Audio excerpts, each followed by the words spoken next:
Pemirsa, kelas BPJS Kesehatan tak lama lagi diakhiri. Kelas rawat inap standar KRIS akan dimulai. Kemudian seperti apa yang membedakan antara BPJS yang berkelas dan versi KRIS yang diatur di Perpres? Kemudian apakah ada perubahan pada pembayaran? Kita akan membahasnya bersama Kepala Biro Komunikasi dan Pelayanan Masyarakat Kemenkes, Siti Nadia Tarmizi, anggota DPR RI Komisi 9 Edi Wuryanto, dan juga bergabung bersama kami pengamat kebijakan publik Trubus Rahadiansyah. Dan sampai saat ini Siti Nadia masih kami tunggu untuk bergabung. Selamat malam Bapak-Bapak. Selamat malam. Ya, selamat malam. Ya, terima kasih Pak Edi dan juga Pak Trubus yang sudah bergabung di Sindoprep. Mungkin dari Pak Edi terlebih dulu nih Pak, sebagai Komisi 9, tanggapan Anda terkait dengan akhirnya ada perubahan ya terhadap BPJS ini, bahwa nantinya akan ada penerapan KRIS, seperti apa Pak? Ya, ini sudah kita bahas sejak 1 tahun, 2 tahun terakhir ini tentang kelas rawat inap standar. Pro kontra pasti terjadi. Yang intinya tadi sudah dibahas bahwa ada 2 hal sebetulnya di dalam JKN itu ya, terutama yang pertama mutu, yang kedua akses. Mutunya harus tambah baik, lalu akses masyarakat untuk memperoleh layanan kesehatan itu harus dipenuhi karena ini merupakan hak rakyat dan kewajiban negara. 2 hal ini yang harus dijaga di dalam Perpres 59 2024 ini berjalan dengan baik. Oke, kalau dari Pak Trubus sendiri, tanggapan Anda seperti apa Pak? Sepakat bahwa penerapan KRIS ini nantinya ke depan justru akan memberikan pelayanan yang lebih baik terhadap masyarakat? Iya, kalau lihat apa namanya istilah nawa itu ya, atau istilahnya mensreanya dari Perpres 59 itu memang diarahkan untuk peningkatan kualitas layanan sebenarnya yang ditekankan dengan melalui standar daripada rawat inap itu. Tetapi persoalannya kemudian bahwa sejauh mana persoalan rumah sakit, dan ini akan dampaknya ya, sebenarnya yang persoalan di kebijakan nanti adalah dampaknya dari kebijakan yang melalui Perpres ini ditetapkan, gitu Mbak. Misalnya nanti akan terpola menjadi kelas 3 ini, jadi mau nggak mau iurannya kan naik gitu kan, karena harus mengikuti standar pelayanan yang ditetapkan. Kemudian juga lainnya menurut saya nanti ada persoalan tidak semua rumah sakit itu dengan cepat menyesuaikan itu gitu, karena pemerintah itu tentu ada rumah sakit pemerintah pusat melalui APBN dan rumah sakit daerah yang melalui APBD. Tentulah ini yang menjadi persoalan adalah ada rumah sakit lagi yang rumah sakit swasta, kan rumah sakit itu nanti ada yang tidak bekerja sama dengan BPJS. Nah, ini terjadi klasterisasi karena ada rumah sakit yang bekerja sama BPJS, ada rumah sakit yang tidak bekerja sama. Nah, soalnya ini nanti akan muncul lagi persepsi di publik. Misalnya kalau nggak ini dijelaskan secara clear, adalah bahwa seolah-olah untuk rumah sakit yang melayani sistem KRIS ini adalah nantinya dianggap untuk kelas bawah gitu. Sementara yang untuk rumah sakit swasta yang tidak bekerja sama nanti seolah-olah itu menjadi layanannya elit. Nah, itu akan menimbulkan dampak seperti itu. Nah, yang lainnya menurut saya memang ini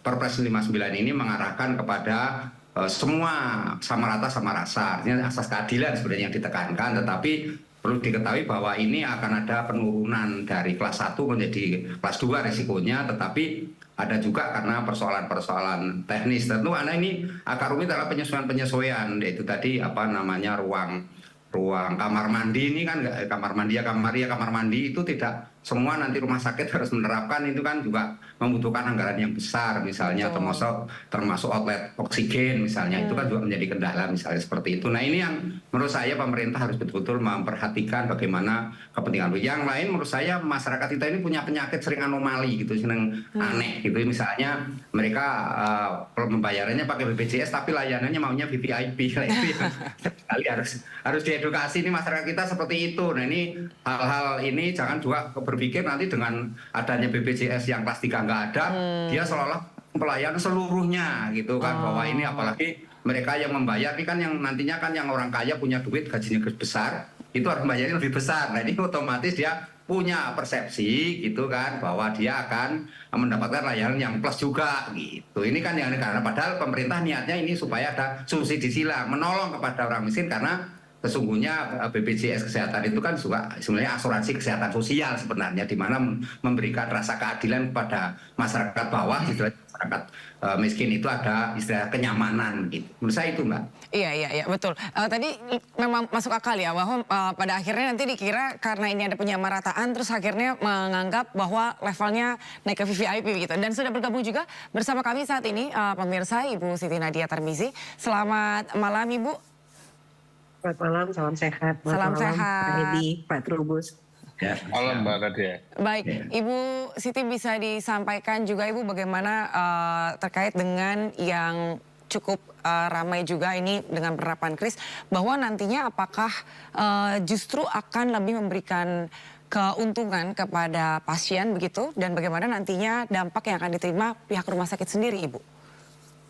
Iya, jadi tadi sesuai dengan tentunya Perpres ya disampaikan bahwa ada kelas rawat inap standar ya, yang merupakan sebenarnya suatu amanah dari undang-undang yang sudah ada di tahun 2004. Dan memang kalau kita lihat bahkan di Perpres tahun 82 2018 itu juga sudah disampaikan juga mengenai adanya penerapan kelas standar untuk peserta BPJS, yang artinya bahwa sebenarnya peserta BPJS itu, karena tadi juga saya disampaikan Pak Trubus, ini adalah suatu asuransi sosial dan sifatnya gotong royong, artinya tidak ada pembedaan dalam hal kelas rawat inap. Nah ini merupakan tujuan daripada kenapa kemudian kita bisa di dalam Perpres itu ada penerapan daripada kelas rawat inap standar. Jadi selain tentunya kenyamanan, keselamatan, dan keadilan, ini yang diharapkan akan bisa kita teruskan memberikan pelayanan kepada peserta BPJS. Nah, aturan-aturan lain memang kita harap bahwa masyarakat bisa bersabar, karena Perpres ini kan baru keluar dan baru diturunkan. Jadi dengan adanya jelas untuk kelas rawat inap itu menjadi kelas rawat inap standar. Aturan-aturan lain terkait misalnya rawat inap kelas standar itu paling sedikit 60%, 40% itu masih ada di dalam Perpres yang baru. Kemudian juga nanti untuk pengaturan mengenai tarif dan sebagainya itu nanti akan dibahas lebih lanjut. Jadi saat ini tentunya kita dari sisi Kementerian Kesehatan akan mendorong rumah sakit yang akan bekerja sama dengan BPJS itu mulai menyiapkan kelas rawat inap standar ini dengan adanya 12 kriteria yang kita tahu ini adalah suatu perbaikan, karena yang tadinya kelas 3 itu bisa 10 orang atau 8 orang dengan kamar mandi di luar, ini dengan pengaturan kriteria 12 kriteria untuk kelas rawat inap standar ini akan menjadi lebih baik, karena kemudian dari sisi aspek keamanan dan keselamatan tadi juga saya disampaikan adanya misalnya outlet oksigen, adanya pembatas antara pasien satu dengan lainnya, dan kemudian juga adanya pengaturan ventilasi dan cahaya yang sesuai dengan standar. Oke, berarti nantinya untuk iurannya sendiri Ibu, karena ini kan rencananya akan diberlakukan tahun 2025 ya? Betul sekali. Jadi penerapan dari kelas rawat inap standar ini terakhir 30 Juni 2025.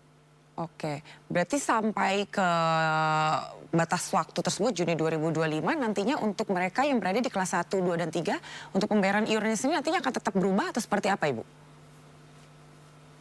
Ya, sebenarnya di dalam Perpres itu di pasal 103 juga sudah disampaikan ya. Jadi kalau misalnya untuk rumah sakit ya yang kemudian sudah memiliki kelas rawat inap standar, itu dia tetap dapat menyelenggarakan sebagian atau seluruh pelayanan rawat inap standar tadi, sesuai tadi tentunya kemampuan rumah sakit tadi. Nah, kalau mereka sudah menerapkan sebelum tanggal 30 Juni, maka pembayaran tarif oleh BPJS itu akan dilakukan sesuai dengan tarif kelas rawat inap rumah sakit yang tentunya sesuai dengan hak peserta. Setelah nanti kalau ada peraturan undang yang baru di 1 Juli 2025 tentunya baru akan mengikuti. Oke, kalau Pak Edi ada tanggapannya Pak Edi terkait dengan hal ini?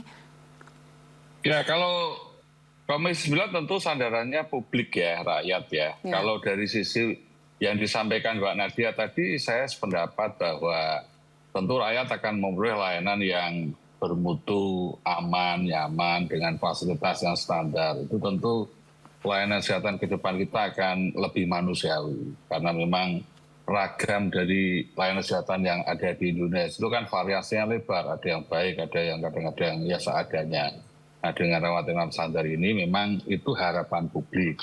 Tapi memang potensi-potensi masalah yang diberlakukannya kris ini harus diantisipasi dengan baik oleh pemerintah. Satu ya, potensi menghambat akses peserta JKN. Kenapa? Karena rumah sakit swasta itu harus mengalokasikan minimal 40% dari tempat tidur untuk kris. Lalu untuk rumah sakit pemerintah itu minimal 60% tempat tidurnya itu kelas rawat inap standar.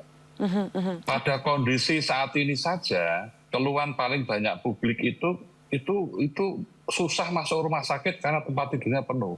Itu saat ini tuh antri. Pagi tadi saya masih dihubungi, ada orang sampai UGD mau masuk rumah sakit, mau operasi, dia harus menunggu karena tempat tidurnya penuh.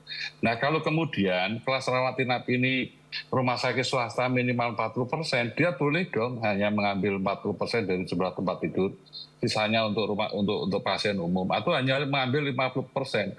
Berarti kan ada pembatasan jumlah tempat tidur seluruh rumah sakit milik pemerintah dan swasta. Nah, ini yang kemudian akan semakin menyebabkan penumpukan akses bagi peserta JKN untuk memperoleh layanan kesehatan karena keterbatasan tempat tidur. Jadi ini potensi yang pertama yang perlu diantisipasi. Iya. Yang kedua, ya bagi yang kelas 1, 2 iurannya turun, tapi bagi kelas 3 akan naik. Ini potensi masalah bagi kelas 3 mandiri, karena pasti akan ada kenaikan.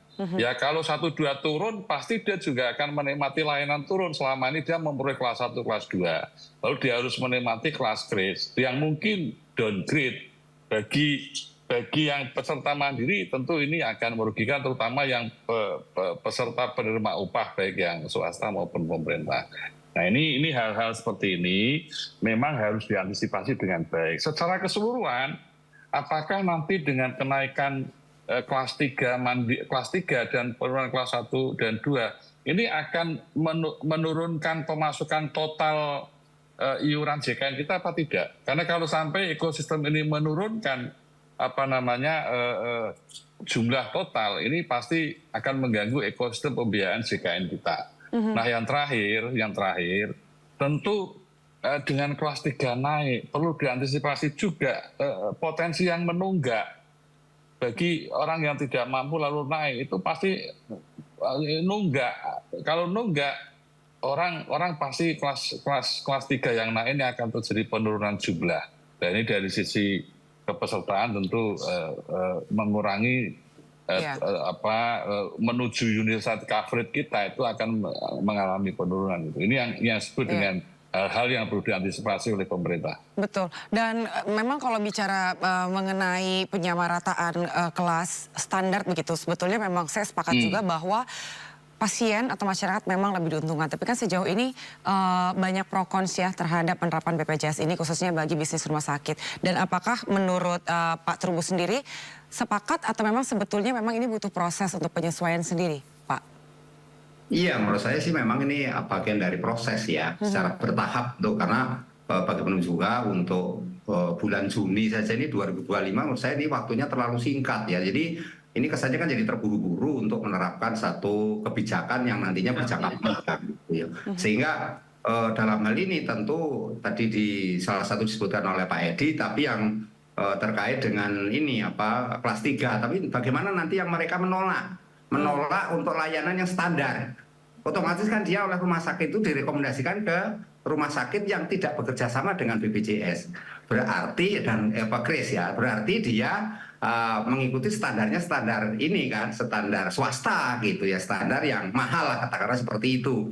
Nah, kalau jumlahnya itu makin banyak yang kaya-kaya ini pada pindah ke sana, maka mengikuti kris, maka otomatis ini akan berdampak kepada masukan bagi BPJS sendiri, karena terus iurannya kan selama ini nanti harapan itu untuk menopang atau harusnya mensubsidi silang lah kepada mereka yang kategori tidak mampu tadi. Tetapi karena yang mampu ini menolak, ya kan hanya orang untuk menolak karena nggak ada saksinya juga. Saya nggak mau gitu menurut standar. Jadi saya maunya ke yang apa istilahnya VVIP gitu ya, sehingga layanannya lebih baik, lebih mandiri. Seperti itu, Mbak. Iya, nanti saya akan tanya tanggapan dari Pak Edi atas pernyataan Pak Trubus tadi. Nah, untuk Bu Nadia sendiri kan sempat ada informasi bahwa sebetulnya kris ini sudah sempat diuji coba. Evaluasinya seperti apa, Ibu, dan sudah di rumah sakit mana saja, Bu?